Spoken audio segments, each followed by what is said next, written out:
সম্মানিত ভিউয়ার্স, আসসালামু আলাইকুম। আশা করি সবাই অনেক ভালো আছেন। আজকে আপনাদের সাথে আলোচনা করব যে একটি নতুন ফ্রিজ কেনার আগে অবশ্যই কী কী জিনিস আপনি দেখে কিনবেন, অর্থাৎ কোন কোন জিনিস দেখে কিনলে আপনি কখনো ফ্রিজ কিনে ঠকবেন না।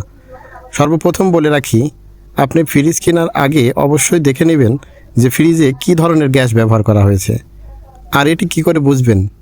ফ্রিজের গায়ে যে স্টিকার দেওয়া আছে সেই স্টিকারে অবশ্যই গ্যাসের নামটি লেখা আছে। আর বর্তমানে আপডেট গ্যাস R600A, এটা ঠান্ডা হয় অতি তাড়াতাড়ি।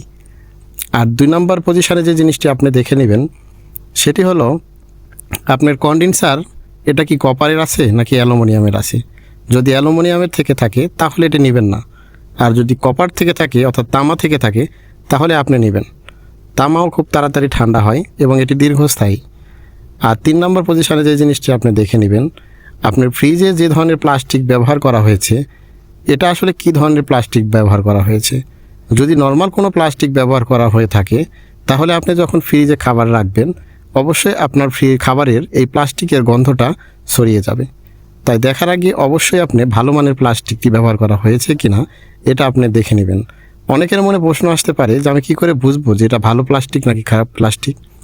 আপনি লক্ষ্য করলেই দেখবেন ফ্রিজের বডিতে অর্থাৎ ভিতরের অংশে একটা 3 কোণ একটা চিহ্ন থাকবে এবং সেখানে লেখা থাকবে PS6 অথবা 4।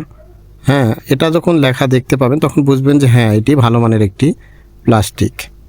আর কম্প্রেসার, বিশেষ করে তামার হওয়া উচিত কম্প্রেসারের কয়েলটা। আর সচরাচর কম্প্রেসারটা তামার কয়েল পাওয়া যায় না, এটির অনেক দাম।